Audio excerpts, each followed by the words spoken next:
It's been pretty wet and miserable across large parts of the UK. However, right now, it's pretty good here in Exeter, so that's pretty good. I can tell you somewhere where it wasn't very good weather, and that was down at Ducks Meadow a few days ago for the Rugby League squad. I'm joined today by Tom Wilkins from EURL. Cheers for coming on the show for the second week in a row just before you jump into your training session later on, which thankfully the weather's holding up well enough for you, which is good. And yeah, exactly. It's been raining the last few days, but luckily the sun shines out today. Luckily, the sunshine is out, which is always good to see. The sunshine wasn't out for the Twos for their friendly game, though, against Coleg y Cymru, or Coleg I'm going to call them because I'm not going to butcher any Welsh pronunciation any longer than I have to. But pre-season ended well for the Twos as they picked up a 2016 win against the Welsh Rugby League Academy, having been 2 tries down at 1 point. Really strong comeback performance by the Twos, and they're looking good stead before their first league game. Yeah, so as you said, they've got Oxford Twos next week away from home, which is not easy to go to. But on the back of such a great win against Coleg, which the Twos have never beaten them before, so that's a massive result for them. To come from behind, especially in the weather as well, I had the privilege of watching from the sideline, and I can just honestly rave about how exciting that game was. Rugby League just brings the entertainment all the time. Talk me through how bad the conditions were, because it looked absolutely biblical, the rain. I mean, was it just terrible? Yeah, it was. So the ground was very wet, very muddy, sticky, hard to run fast on. The ball was slipping and sliding all over the place, and the rain was practically horizontal. So, yeah, it was a tough condition. I was filming on the sideline and I was struggling, so I don't know how they managed to play in that. It was tough conditions. Really tough conditions, really tough test for the boys. 16-4 down at one point to come out with a 2016 win. It's a hell of a comeback performance by the two squads and showing some real heart before the season starts. Yeah, and I think it was just the leadership that they showed at half-time. Obviously 16-4 down at half-time. The likes of second team captain Dan Grapes getting in and amongst the huddle, calming the boys down and just making sure they stuck to the basics and played to the conditions. In terms of the comeback, Coleg did not make it easy. They played in the right areas of the field, but there's one thing about this club and we just don't give up, and that's seen right through the first team and the second team. Never give up attitude is so clear through EURL, and also, of course, the important thing with the second team is that this is the lowest team that you are playing in BUCS divisions. So have you got lots of, let's say, freshers that were playing their first game for EURL during the week? I was going to say at the weekend, but during the week. Yeah, it was some of our sort of freshers and club freshers' first sort of hit out at Rugby League, and it looked like they'd been playing it for years, some of them. Just the way they adapted really quick was really impressive to watch. And especially against, just to give some context about Coleg, they are basically the Wales under-19, they have Wales under-19 national players. So to step up like they did and sort of play the way they did is pretty impressive. Really is an impressive result. Again, we saw that Wales in the Rugby League World Cup were actually a pretty decent second tier side, let's call it that. I'm going to make up a tier 2 ranking there for Rugby League, but they were a pretty decent tier 2 side. They've got lots of good Super League players in their squad as well, and the under-19s are showing their skill as well. Really good win against Coleg for the Twos, and also in that squad were there also some people that were new to Rugby League entirely. Let's say they'd played Rugby Union and they came to Exeter here, and then they just started playing league as well. Yeah, well, pretty much half the squad was made up of that. A lot of boys in their third year playing union 2 years and then coming to join league. A few freshers. We had one of our freshers on the wing, for example, started. We had a lad called Charlie in the centres who made a try-saving tackle, 4 points, which was the difference, if you recall the score, 20 points to 16. So players stepping up and making big sort of plays. So yeah, it was brilliant. Good to see some cross-code action going on there because, again, it's something we've talked about before, but the amount of people that play rugby league in the south and the southeast is so small that you get a lot of cross-code players from union to league. So always good to see. Of course, the Twos will be going away to Oxford Twos for their first league game next week. They've already played their first game of the season, Oxford Twos, against their Oxford Ones. They lost 18-10 to their first squad. So pretty tame result, really, all in all, for the Oxford Twos. That's the only game that's happened so far in the whole league. Are the Twos looking to push towards promotion this year, or is it a year of just consolidating that squad to really push forward for the Ones next year? I think they have the talent, to be honest, to win the league outright this year. And I'm not even just saying that because they're all my mates. I think they are unbelievable. The way the whole club trains, it's not a ones and twos squad. There are easy players that can come in and out of both squads, and the competition for places is fierce. And they take that into every game. We saw it against Coleg. I won't be surprised if they do that again against Oxford. They're a seriously strong outfit this year. They are a really strong outfit. Have you been away to Oxford for their rugby league games? How's the away day experience for Oxford? Well, personally, I've never been to Oxford, and this is the first time that R2s have been in that sort of Southern Western sort of league, the Southern League Premier 2. But I can tell you, away days are always challenging in this league. The first team have Gloucester next week, which is only 2 hours away. But there's something about going away to another university where they've got all their club members on the sideline, giving you all sorts of back chat, and it's a challenging experience. But they've done it enough times already to sort of cope with it. It could be worse. It could be going up to Nottingham for your away day. Hell of an away day that is for the trip. Yeah. I mean, thankfully you've got some time to wait before you have to do that away day as well, because you have to plan ahead for that. We've got Nottingham, Trent, Loughborough and Nottingham in 3 weeks in a row, all in away days. That is brutal. That is. Yeah. I know that EURFC have a bad lot at it because they have to go up to Durham and Edinburgh for the women's team as well. They have to go up to Edinburgh. I know that's pretty bad. I know that for the EURFC squad, they have I think it was some gentleman's agreement where 1 year they would take a flight to Durham and the next year they'd take a flight to Edinburgh, and then the other team would have to take a coach, and they would almost do a alternating role between which one. So 1 year it would be the men going to Durham, and the next year it would be the women going to Edinburgh by plane, just for cost cutting, which is good fun. Let's talk about that one's game against Gloucestershire now. Hopefully this game goes ahead. Yep. Gloucestershire have cancelled their first two fixtures. They cancelled against first Loughborough and now Nottingham Trent. They sit on -6 points, 0 points difference. It's looking like a very difficult season. However, not one that's going to be completely done, because St Mary's also had to concede their game against Nottingham last week. Not Nottingham, against Loughborough even. So against Exeter. Excuse me, I'm going mad. St Mary's had to cancel against Exeter as well. Real shame for the one squad to miss out on a game there. Yeah, but I think what we did instead was we all got ourselves off to the gym to do a bit of tough training in the morning, and then went and watched the two squad. So we are feeling fit and ready. In terms of Gloucester away, we don't know what sort of results they've had this year because they haven't played yet. But what I can tell you from experience of playing them 2 years in a row is they are always up for an Exeter game. So, it should be a good game. And it's also one of the closest games for Gloucester to go away for a home game as well. So actually it's quite nice for them, because I suppose you can call it a bit of a West Country derby if you're going to call any game in this division a West Country derby. It is a massive derby. I remember last year we won the league and then we went to Gloucester away, and honestly, that first 30 minutes was one of the hardest sort of 30 minutes we'd ever played against a team. They were really up for it. They had all their fans on the side, sort of letting us know that they were there. But yeah, to be honest, Gloucester away is no easy game, and we're really looking forward to it, and we're feeling fit and fresh. Hopefully, this game does go ahead. Of course, they've had to cancel their last two fixtures. Seems like, at least from talking to me, that you think this game will go ahead, and that's for the better, because you never want to see teams getting relegated for games that have been postponed or cancelled, particularly in a league like this where you've only got 6 teams. Yeah, exactly. I think Gloucester, the way they conduct themselves off and on the pitch, though, they're a really professional outfit. It's one of their main sports at the university, so I'm sure that the sort of -6 on their sort of table at the moment won't be affecting them in their preparations going into this game. And in theory, it's not a done deal they'll be relegated, because St Mary's are -3, so one win and they're back in the fight to stay in this division. It really is all to play for still. And Gloucester as well have a fantastic... They had a player represent England last year. They're 4 internationals, 2 represent Wales and 1 represents Scotland.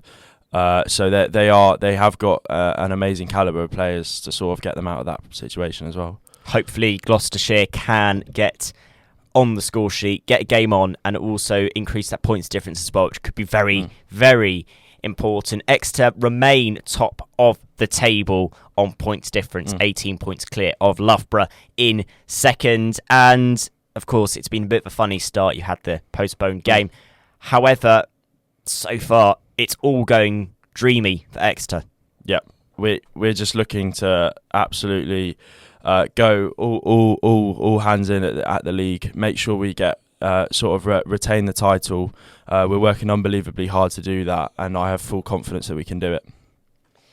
I've got full confidence too, and I think this squad is looking very, very strong. I would have to say to anybody who is at least partly a rugby league fan to get involved and go down and watch the games when you can. Of course, sadly, no chance to do that this week. Unless you want to get a train to Gloucester. Yeah, unless you want to get a train or a coach to Cheltenham. However, next week, after this games, they will be the chance to go back at home as well. Cheers for coming on, Tom. No worries, of course, next week, the next Sunday Sports Show, we're going to be looking at the reviews for those games and also previewing the massive fixtures against Loughborough for the ones and the twos. How excited are you for those games? Honestly, I love playing in these big games. I'm smiling right now talking into the mic. Honestly, it's something that you train really hard for, and something that you at Exeter University you will get up for a game against Loughborough. It's just what this university is about. Loughborough coming down with both their first and second team. Honestly, I can't wait. It's an exciting day, and any rugby fan, you should be getting down to where they're playing again? The Rubber Crumb. Rubber Crumb. And is that for both sides? Both sides. It's a double header on the Rubber Crumb up on the university campus. Now that's a good way to spend your Wednesday afternoon watching rugby league from the ones and the twos against Loughborough. Massive game in the rugby league calendar here at Exeter University, and go down there and show your support for the squad. So we're going to go on to our netball section of the Sunday Sports Show. I spoke earlier on with Sophie Harwood and Gracie Moore as we talked about the Netball Super League, and we talked about the BUCS action over the week for both the ones and the twos. But thanks for joining me on the show, Tom. Thank you very much for having me. Thank you. I'll see you soon next week. See you. Here on Expression FM, I'm joined in the studio by Lucas and Dane, both from Exeter University Rugby League. Thanks for joining me in the studio today. Thanks for coming in before training in case of Dane. Unless you're going to go to training in your jumper. I don't think you're going to go to training, Lucas. But let's start off with the first league fixture for the twos this season. And it was a dominant start, 58-22 victors over Oxford Twos. Perfect start, Dane, wasn't it? Perfect start, and picking up 2 tries for yourself in the fixture, so not a bad start for you, is it? Yeah, I can't complain, honestly. The boys going into the fixture really wanted to have a dominant performance. I don't think we played Oxford Twos in recent few years, so we weren't really knowing what to expect. But yeah, the boys performed. We had to deal with a few early injuries as well, early doors. But the boys played really well. It was a good win. So really happy with the boys. How was it having an away day for your first fixture? Was that actually something that was kind of psychologically quite difficult? Because, of course, arguably the seasons for both teams haven't started didn't start perfectly. Even if the ones see themselves quite high up the league table, actually they had one game called off and a bunch of other things going on. In your case, it was an away day first up. Was that challenging for the squad to deal with psychologically? I think it actually helped us a bit because especially we got a lot of new freshers playing into the twos, and I think it just helped them on the coach mentally prepare, get ready for the game, take it a bit more seriously than if it was like a game at Ducks, which obviously they take seriously, but I think just seemed a bit more serious, and it helped the boys, and we performed, got the win, and yeah, that was good. One of those freshers that did an amazing job, frankly, was Oliver Adamson, even picking up 3 tries, and that must be something so good for you to see, Dane, because actually one of the problems, and I was talking about this to Tom Wilkins last week. I was saying to him, there are lots of guys that come to Exeter that have never played rugby league before, and they go straight into a BUCS 6 or 7 squad for Union without even looking at league, and you must be really happy to see those freshers jumping straight into the league system. Yeah, no, 100%. Oliver did really well in training, great in the training game, proved himself, earned the start, and just showed why I got picked. There was one actually really fantastic try where he stepped, took around, handed off, and he just looked comfortable on the pitch. So we were happy and looking forward to pick him again in the future coming weeks. So exactly, and potentially a future player for the ones as well in your squads too. Kind of other good performers in your squad. You had Barney picking up one try, and then also tries from Romerick and Ross. Really good kicking as well from Tom Griffiths. 8 conversions nailed, and again, people say that rugby league isn't really a kicking game like Union, but those conversions just are so important and they count. Even if this game ran away from Oxford 2s, my word, what a kicking performance by Griffiths. Mate, 100%. He was actually, I think, third choice kicker on the day, because we had Grapes, obviously our captain, when injured or with a broken nose first 10 minutes, and he's our main kicker. And then I think we had Ollie who kicked one before Griffith started kicking, and then Griffith just started slotting them, and we just kept him on. So yeah, unbelievable, 100%, great from him. How was it playing at Oxford 2's ways?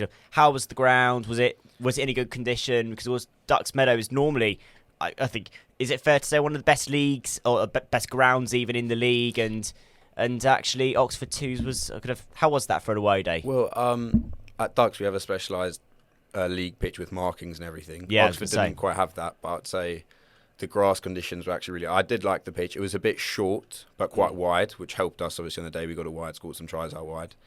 Yeah. Pitches weren't bad, nothing to complain about. But yeah, nice sunny day, great for expansive rugby, which we played. Not quite rugby league, but yeah, helped, got the tries on the board and won the game. Wasn't quite the offloading rugby, kind of swashbuckling rugby league that you might have been expecting. So yeah, for the 2s, it was a perfect start, 58-22 winners on the day, and they see themselves in second place in the table. Cambridge 1s above them.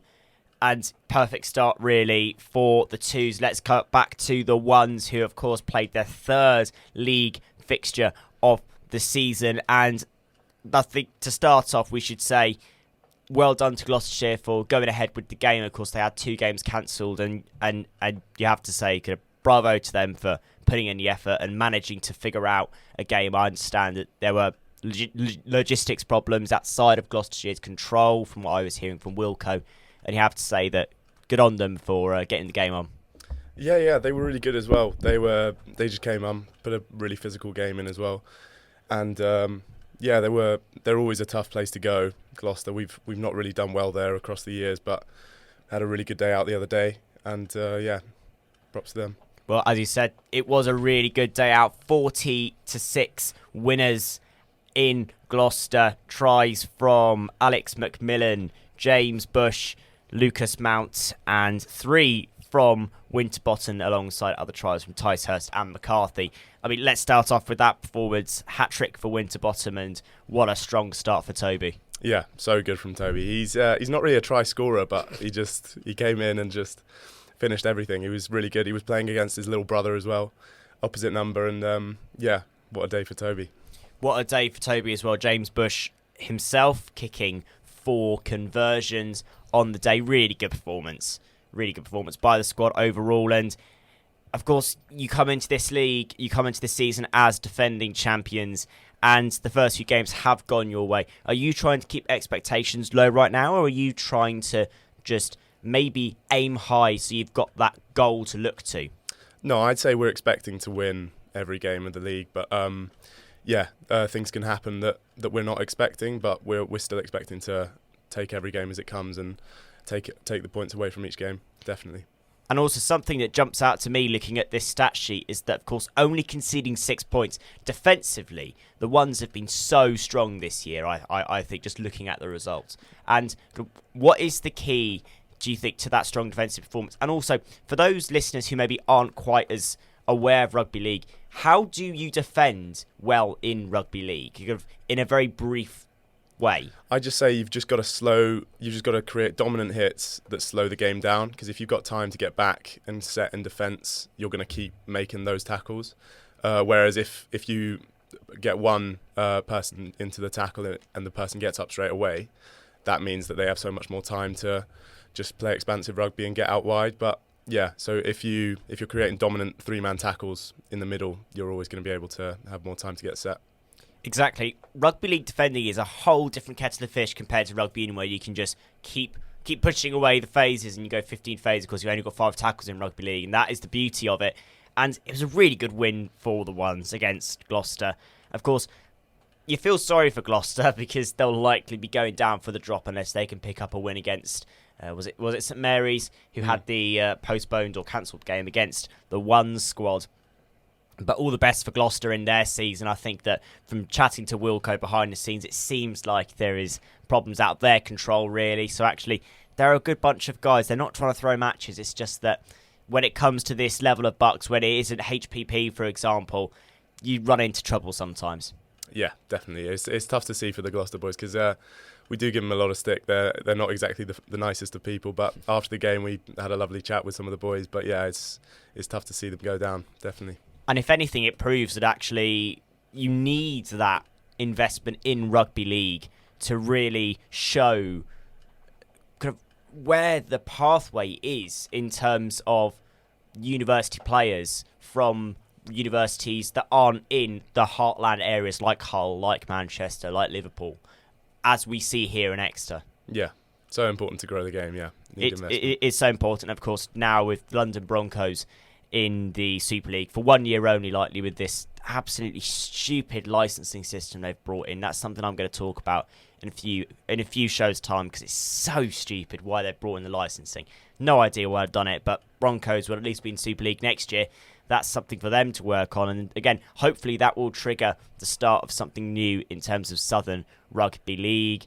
And that's that, really. It's all going well, really, for both the twos and the one squad. Of course, games coming up in the week as well. So, again, just for our listeners who maybe aren't quite as aware of EURL, how can they get involved and how can they, for example, follow you on social media?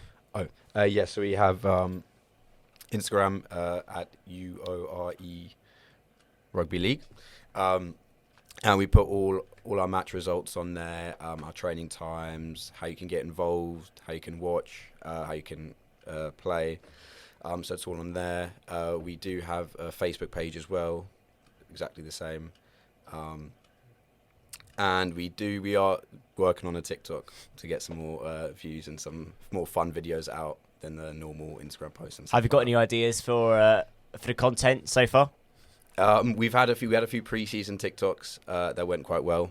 Now we're working. We might have some away day TikToks on the bus. The classic Exeter. Yeah, obviously, yeah. But yeah, a few more. Hopefully, some game.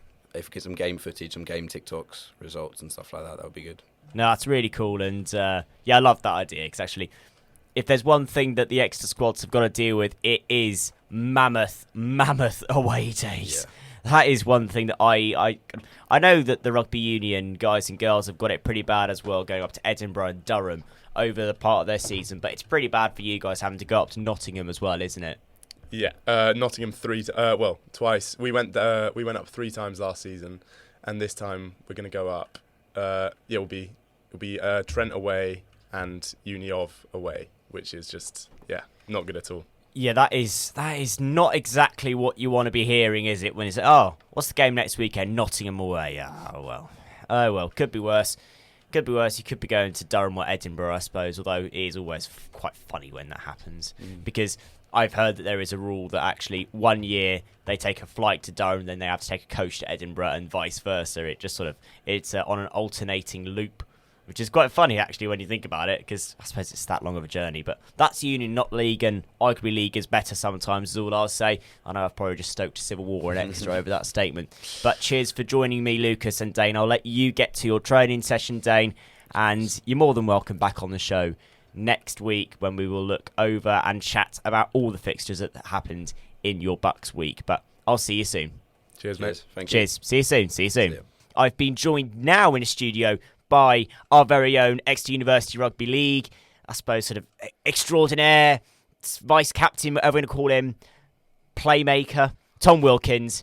and arguably my man of the match as well for the game against Loughborough. And that's what we're going to talk about here on the Sunday Sports Show. We're going to talk about the two fixtures that EURL had in the midweek against Loughborough, both the ones and the twos playing. The ones playing in the Premier South Division, and then the twos getting a very tough first round draw in the Conference Cup. Now, let's just talk about, firstly, the ones game that you involved with.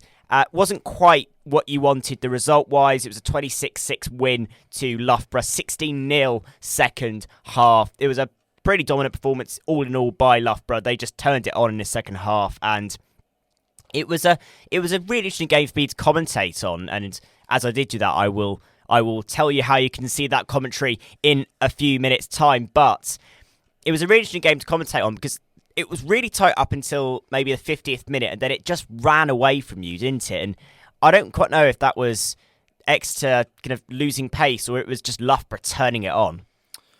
I think if we draw it back, having watched the game back, I think it's very much a discipline issue that sort of mounted up with lots of repeat sets on our own line. And there's only so many repeat sets that you can sort of defend against. And I think, maybe it was tired bodies by the end, but it's just a really frustrating day for us. So, yeah. Really frustrating day, and it wasn't helped, of course, by the fact that you had many players injured or away on reading week. Sort of not many people been around on campus. It's been a ghost town, let's be honest about that, here at the university over the last week. And if there was a worse fixture to get on the calendar, it would be Loughborough ones in the league during reading week. So hats off, seriously, hats off. I mean, sterling performance yourself. Honestly, you were the key that unlocked the gate to try and get those points, try and get those tries at that lock position. And something that jumped out to me was it was a very quick pass. It was a really quick-paced game, very fast ball. Was that something that you were expecting from Loughborough, or was that something that shocked you when you started out the game? Because it was just quick ball from minute one. Yeah, I think Loughborough, if we're looking at the style of play they play, is probably the most similar to how we play in the league. So it's two very quick-paced teams wanting to score tries and wanting to attack and finish out wide. I thought Loughborough maybe won that battle on the play of the balls quickly, and maybe that's why it was a lot harder for us to defend. But that being said, I thought the defence was actually quite good from us. It was just long periods of sustained pressure that maybe meant we conceded 26 points. And also, I think on top of that sustained pressure that you talk about there, Tom, I think it was also just some incredibly good individual skill. I think it was the third score of the game, I'm going to call it, about an 85-metre finish all the way from a second tackle off of the scrum, all the way through the line. Luke Phoenix? Yeah, I believe it was. Yeah. All the way through the line, 85 metres. Luke Phoenix, what an absolute just star player for the African Violet in the end. And again, I hate to be talking about Loughborough so much because it could have obviously we're here to talk EURL as well, but it's sort of there are better things on the way, I think, for the EURL squad, and I'm sure you'd agree with that because I think Loughborough, we know their calibre and we know how strong a team they are in the Premier South Division. Yeah, and I think what makes this even tougher is obviously the rivalry between Exeter and Loughborough. So now we've got to go up and sort of, if you like, return the favour and hopefully get the win up north. So yeah, it should be good. There's definitely a bit more rivalry, a bit more spice to it, especially this year.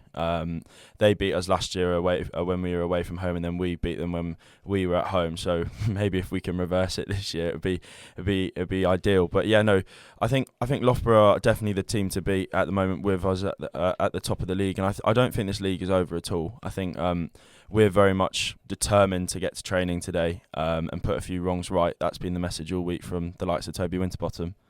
Yeah, Toby Winterbottom, I think somebody who showed real leadership and real captain qualities through the post-match recovery of the game, and I was commentating on it, and you all just went into the huddle, took a moment to breathe, and you all just sort of quite calmly spoke about what happened in the game. I thought that showed real maturity, I think, from the squad, and particularly from Toby. Yeah, he's absolutely fantastic. One of the best players I've actually ever played with, and his leadership skills are second to none. He's actually really good to have on an away day as well because he's the life and soul of the team, especially at the back of the bus. So he's sort of the one making jokes and stuff. So he's a calming presence for the team, and definitely got fantastic captain qualities to hopefully bring us through to win this league. Certainly so. Let's hope so as well from an Exeter University point of view. On top of that, of course, next Wednesday you travel away to Nottingham Trent. It's one of those long away days for you, isn't it? And it's not quite the longest, but it's still up there as in terms of one of the worst. It's are you already planning kind of what you're going to pack? Have you already meal prepped your food for the that's today's job. 5-hour coach journey, however long it is? What is the longest trip up to Nottingham by any chance to uni off? So yeah, no, it's a tough away day. But I think what I was just saying earlier, I'd just like to echo that the likes of Alex McMillan and Toby Winterbottom and Josh Alexander on an away day, they're very much sort of like able to keep us calm, especially when we're travelling up for 5 hours. It's obviously a long day, but you need characters like that within the team to sort of make sure that we come into the game firing. In terms of meal prep, I'll do that this evening. That's this evening's job. It's a long old day, but obviously you can study for a little bit on the coach up, and then also just get in the zone. Really put some headphones on. Yeah, get in the zone, and it's a good time to face Nottingham Trent. Arguably, 4-point loss to Nottingham last weekend in the, I suppose, Rugby League derby of Nottinghamshire, and then of course that mammoth 50-12 loss to Loughborough. So arguably, it's a good time to face Nottingham Trent, and hopefully, for all eyes and ears, based here at Exeter University, it'll be a bounce-back win, hopefully, for Exeter University away from home. And these away wins are what win you the league. I remember you saying that last week, and I totally get that now. That's why Loughborough were celebrating so much at the end of the game on Wednesday.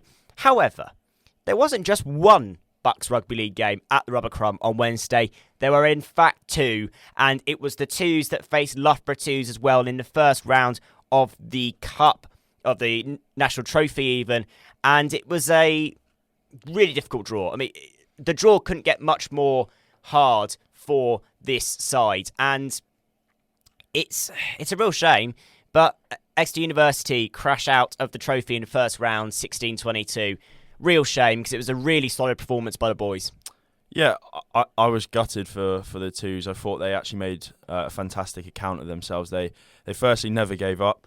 They secondly played very well as a team, and thirdly they were very unlucky actually to not get the win. They had a disallowed try in the corner for Matty, but I thought there were a few standout performances, especially the spine of their team, and Romrick as well deserves a really good mention for his efforts in the midfield to make a few gaps. So yeah, of course it's important to keep an eye on the Two squad, because a lot of players, including yourself, Tom, even if you might not want to admit it, will be leaving university very soon, and you're going to see those players graduating from the Twos into the ones and trying to become those mainstay players in that one squad. And I was talking to some of your coaches before I started the commentary live on XpressionFM Spotify, and I was talking about that, and I was asking them kind of how's the crop of young players, and they were saying they've had one of the best kind of intakes of new players they've ever had, and the future is looking bright for the Twos. And something I was saying as well is the Twos competition actually more difficult than the ones?